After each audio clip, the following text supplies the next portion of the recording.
Bueno que ya están con nosotros para estudiar la Biblia y para resolver algunas de las preguntas que aparecieron en la guía hoy.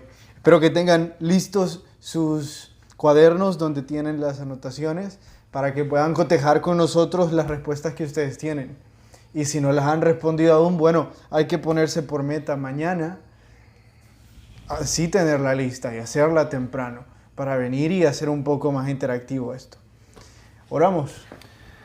Señor, muchas gracias por otra noche que tenemos el privilegio de llegar hasta la privacidad de los hogares de nuestros hermanos para compartir la belleza de tu palabra.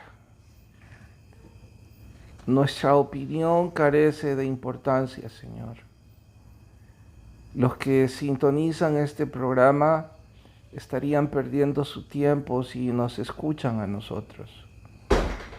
Pero si escuchan tu Espíritu Santo, ellos y nosotros habremos sido edificados.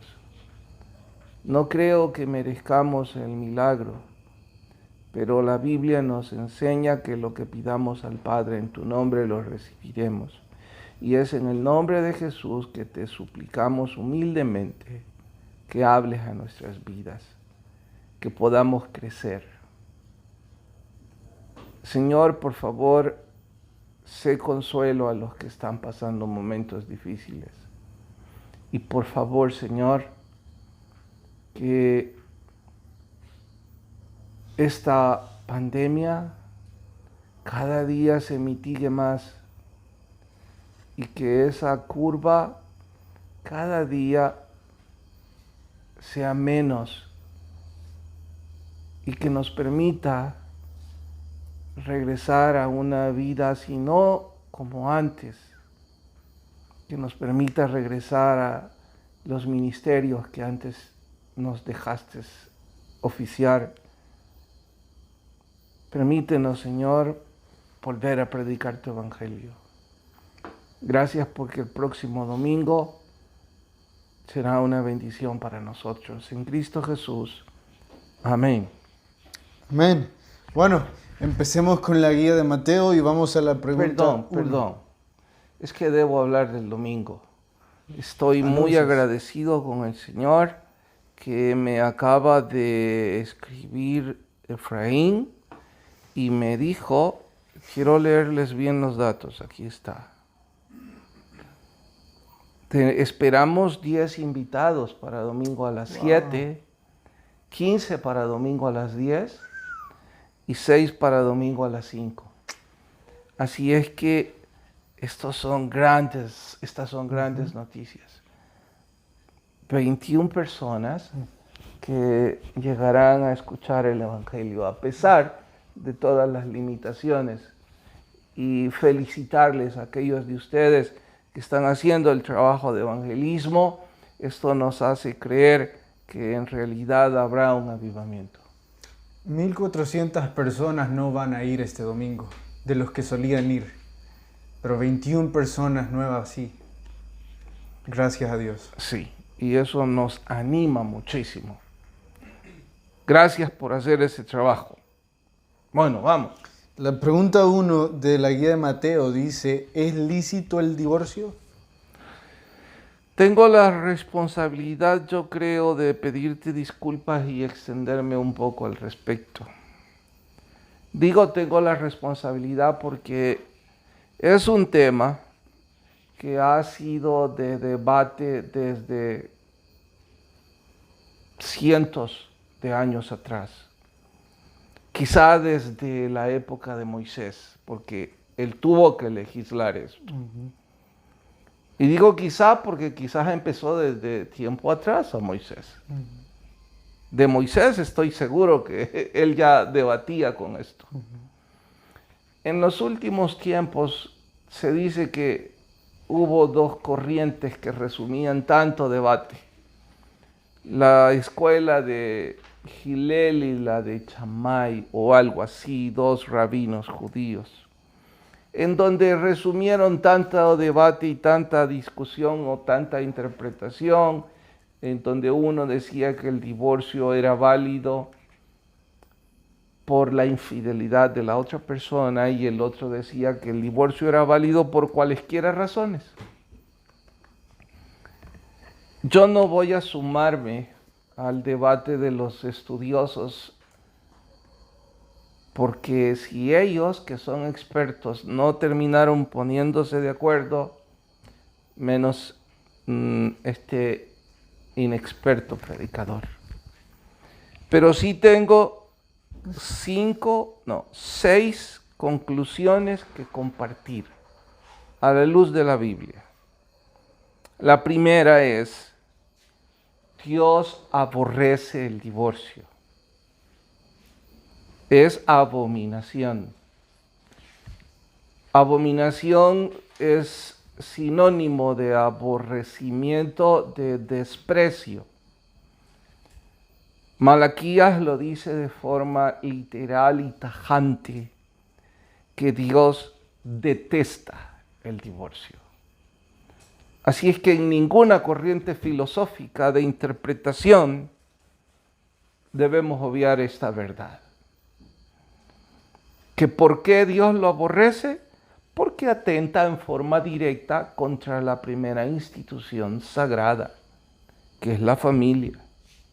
Así es que no debe sorprendernos de que esto sea detestable para Dios. Usted está acariciando el divorcio, es despreciable su pensamiento a la luz de la Biblia para nuestro Señor. Número 2, es un pecado con gravísimas consecuencias. Ya sabemos de que no se puede establecer un orden jerárquico de qué pecado es mejor o peor, porque todos son pecados. Pero si establecemos una especie de orden por gravedad en cuanto a consecuencia, esté en cabeza la lista, está en los primeros puestos. Las consecuencias de un divorcio, yo diría que son para toda la vida. O quizás para la vida de otros después de esa vida también. Tercero, casi siempre hay 2 culpables. En un divorcio, uno más culpable que otro tal vez, pero culpables los 2. Que el que sufrió el engaño se cree víctima, demasiada tela que cortar. Y no tomaré tiempo para profundizar en las corrientes filosóficas. Para que haya sucedido tan grande pecado, tuvo que haber culpabilidad en ambos. Insisto, uno probablemente más que el otro. Que la infidelidad valida el divorcio en la sociedad religiosa alguna vez. Pero si en esa misma sociedad religiosa usted quiere justificarlo bíblicamente o confrontarlo, recuerde que si bien la Biblia dice en este verso que por infidelidad, también la Biblia dice que hay que perdonar 70 veces 7. Entonces, no trate de ser rígido, porque ayer leímos el pasaje 70 veces 7. Único antídoto bíblico que se reconoce contra el divorcio: luchar en el matrimonio. No hay otro. Oiga, pastor, todo lo que ha dicho deja descalificado al divorciado. No. Y yo estoy hablando esto y le dije a mi hijo las disculpas de hablarlo solo, no porque él no esté en posición de que hablemos esto, sino porque yo soy un hombre divorciado y no me enorgullezco ni una pizca en decirlo. Por favor, no vaya a aplaudirme diciendo, bueno, al menos tiene el coraje de ser sincero y decir la verdad. Ser sincero y decir la verdad no opaca la gravedad del pecado. Simple y sencillamente lo recalca. Ahora, hablo a los que ya lo sufrieron en este último punto. ¿Está entonces usted o yo descalificado? Bueno, la Biblia no cita este pecado en la lista de los pecados imperdonables. Eso no significa que no es grave. Eso no significa que Dios no lo aborrece. Pero tampoco significa que Dios no puede restaurarle.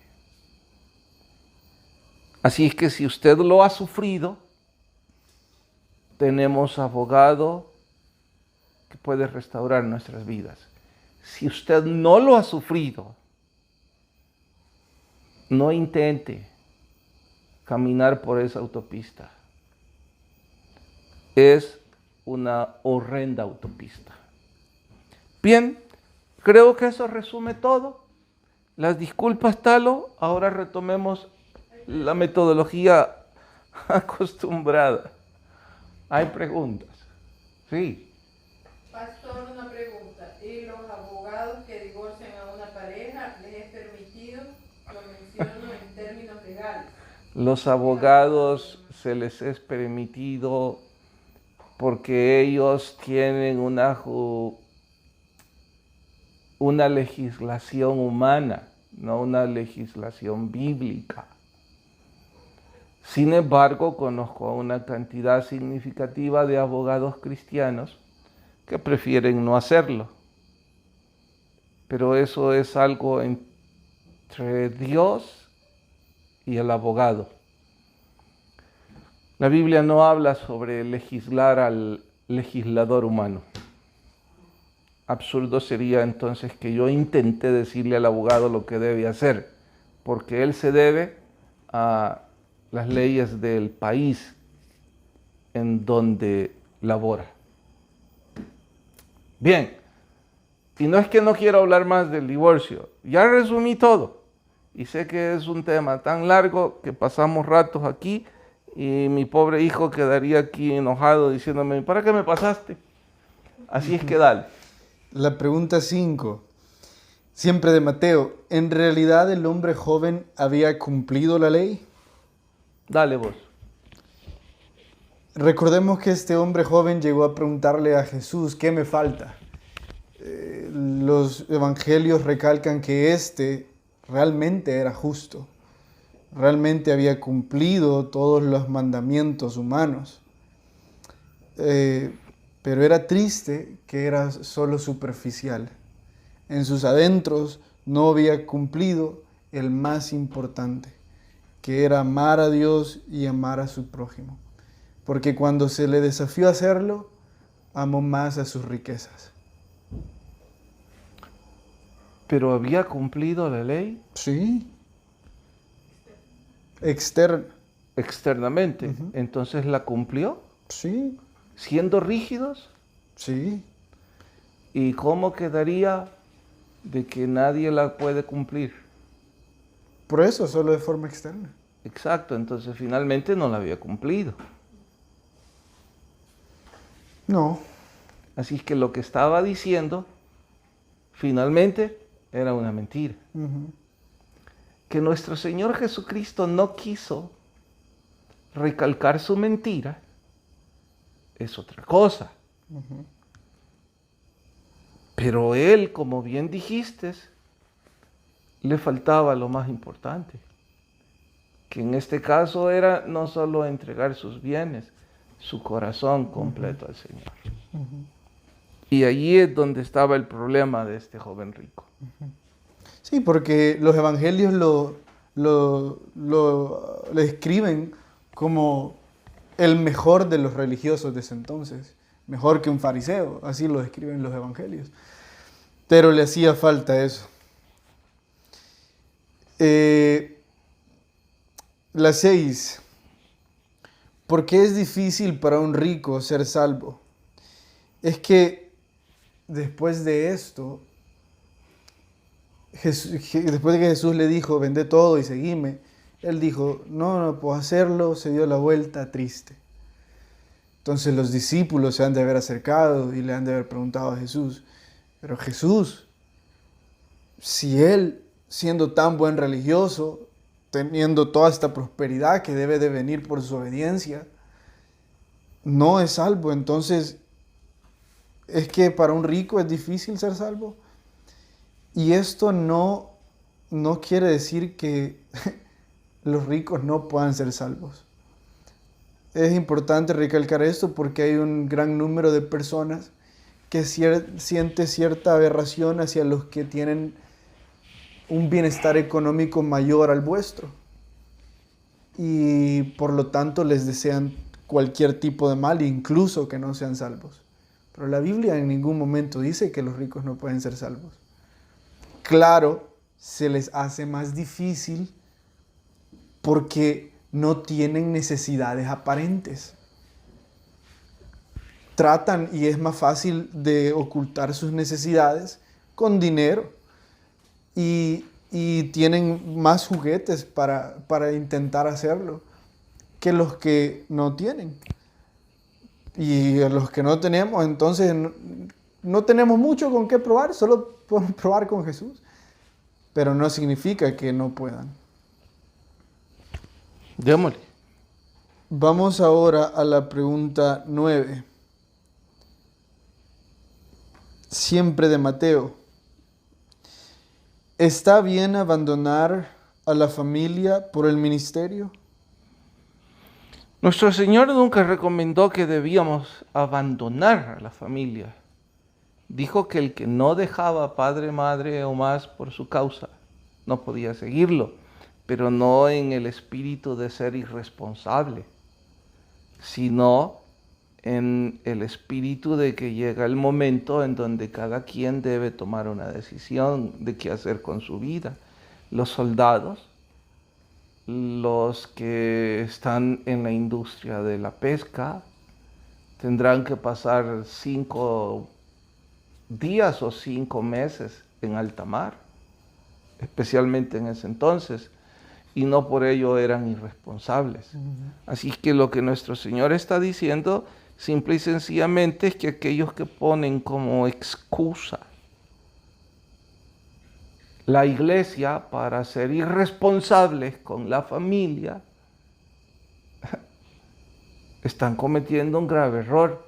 Y vaya que sé lo que digo porque son muchos los que en 30 años de ser pastor he escuchado quejarse o de su esposa o de su esposo o de sus hijos, de que pasan todo el día en la iglesia, pero no cumplen con sus responsabilidades en casa. Cosas como, citaré ejemplos, dicen los papás, miren mi hijo o mi hija, qué diferentes en la iglesia, hasta barre,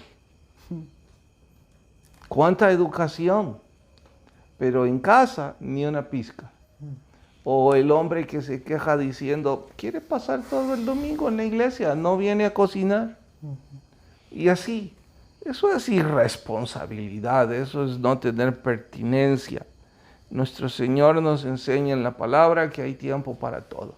Y si somos responsables con nuestras ocupaciones, tendremos el tiempo ordenado para Dios.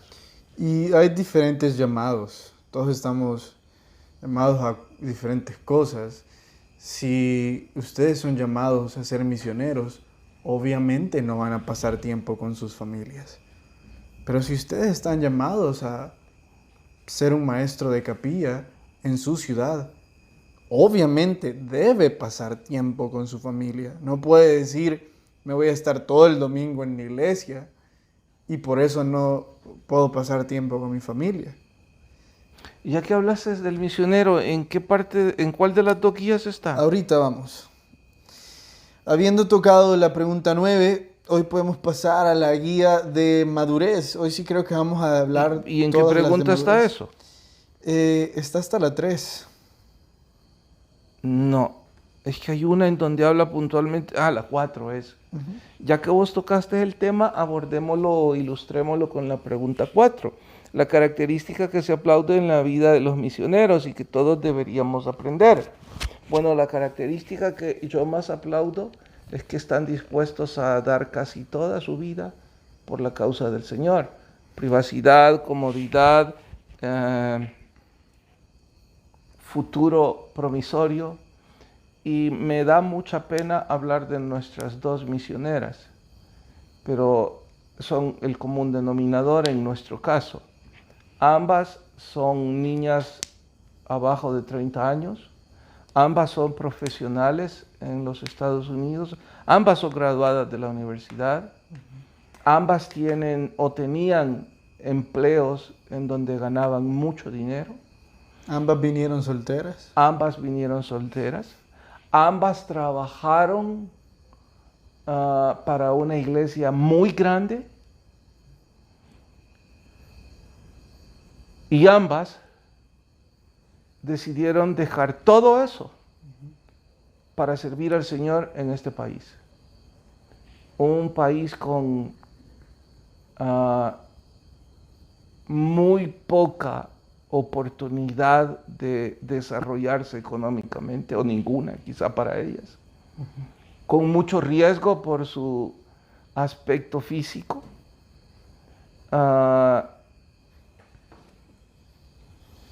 Ambas las he escuchado decir que sus familias sienten nostalgia y tristeza porque ellas no están cerca. Especialmente la que tiene un bebé. Sí, y ya me imagino... La otra le extrañan también, pero... Yo sé que no está escuchando esto. Y ya me imagino los abuelos de esa bebé. Pobrecitos. Yo la estoy disfrutando. Es un angelito. Y los abuelos no poder tener cerca a ese angelito. Pero nunca he escuchado que sus padres digan que ellas son irresponsables por haber seguido el llamado. De hecho, aún con todo y las limitaciones que eso signifique, las apoyan. Así es que, ejemplo de que la familia está en primer lugar como ministerio. Vayamos a la pregunta 1 de la guía de madurez espiritual para entender un poco por qué Sanders está diciendo eso y por qué está hablando del llamado a ser misioneros. Entonces, la pregunta 1 dice: ¿para qué desalentar deliberadamente a los que brindan apoyo? Haciendo mención de que los primeros 10 versos de Mateo capítulo 5 son más desalentadores que alentadores. Y ese es uno de los sermones que los discípulos más recordaron, el famoso Sermón del Monte, que es la constitución celestial. Era la preparación a perfección para la próxima época de la gracia. Jesús debió de haberle dado un sermón motivacional, y esto, lejos de ser motivacional, parecía desalentador. ¿Por qué? Bueno, mejor voy a preguntar, ¿y por qué será que los soldados se enlistan en el ejército? Sí, sí hay que filosofar en este país, porque es un trabajo viable. Estás hablando que son los que no tienen oportunidad, entonces ese es un trabajo viable. Es un trabajo viable. Pero ¿y los que sí tienen oportunidad y van al ejército? ¿Por qué sugerís? No estoy seguro, tendría que preguntarles por vocación, pero lo que sí Sanders dice, que es por desafío. Que quienes se enlistan es porque les gusta sobrepasar grandes desafíos. ¿Y qué estoy diciendo con esto? que cuando nosotros superamos un desafío grande, también tenemos una prueba grande superada. De ahí que nuestro Señor no le ofrecía a nadie un reclutamiento flojo o con recompensas como las de un mercenario, sino que la única recompensa que nuestro Señor ofrecía, y vaya que es la mejor de todas al final, la vida eterna. Esa es la razón. Sí, Sanders hace mención de eso, de que es desafiante. Y por eso es que nos sentimos llamados a ir tras él. La 5. Discípulo o creyente. ¿Son sinónimos? No lo son. Definí los conceptos. Bueno, discípulo es el que sigue enseñanzas y creyente es el que cree. Etimológicamente, discípulo significa un aprendiz, un imitador. ¿Y creyente?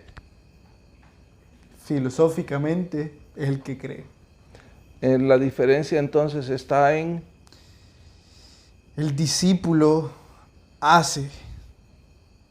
El discípulo realmente tiene acciones porque imitan a su maestro. El creyente es como el aficionado a la alianza. Se sienta en el sofá, es un creyente de que la alianza va a ganar o el Barcelona va a ganar, pero no hace nada, más que sentarse a ver lo que otro hace. ¿Qué somos? ¿Discípulos o creyentes? Vámonos hasta la 9, Talo, porque el tiempo se nos terminó. Démosle. ¿Qué sucede cuando la iglesia tiene cicatrices? La respuesta de Sanders es crece. ¿Por qué quise irme hacia Progresa. esa?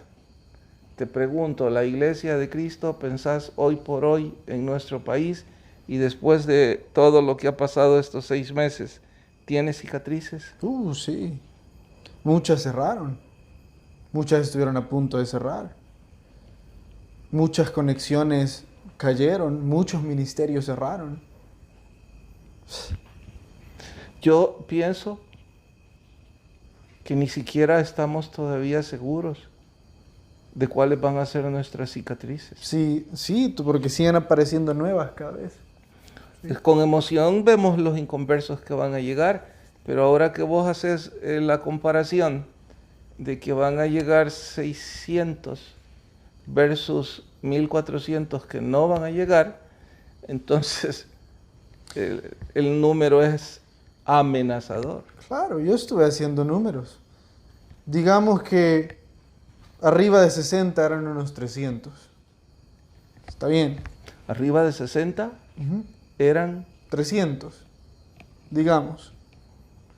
Ya, las personas arriba de 60 años. ¿Por qué no van a llegar? Digamos otros 300 porque... Los niños no pueden llegar. Exacto, 600. 600. La otra que me queda pensar del por qué no van a llegar es porque eran de fútbol. Pero eso nos deja en una iglesia de 1200. Porque se supone que van a llegar 600. Entonces nos deja en una iglesia de 1200 personas. O sea, 1000 se fueron. 1000 se fueron. O sea, es una cicatriz. O 1000 se fueron o 1000 eran de fútbol. Es una cicatriz enorme. Sin dejar de mencionar la cicatriz enorme financieramente hablando. Sí, quién sabe cómo vamos a hacer con algunos ministerios. Por eso dije que no sé hasta dónde vamos a llegar. Muy lejos que esto parezca que es una solicitud de ofrendas, pero nomás mírelo como cicatriz. Todavía no te he dado los reportes. Hasta el mes de agosto, la iglesia ha perdido $73,000. Y faltan todavía 4 meses. Entonces, cuando vi ese número, pensé, wow, y si esto va a continuar igual, vaya cicatriz. Y hasta dónde vamos a poder empujar, hasta dónde no, qué es lo que se va a tener que reescribir. Cicatrices. ¿Qué ministerios deben continuar, qué no? Pero la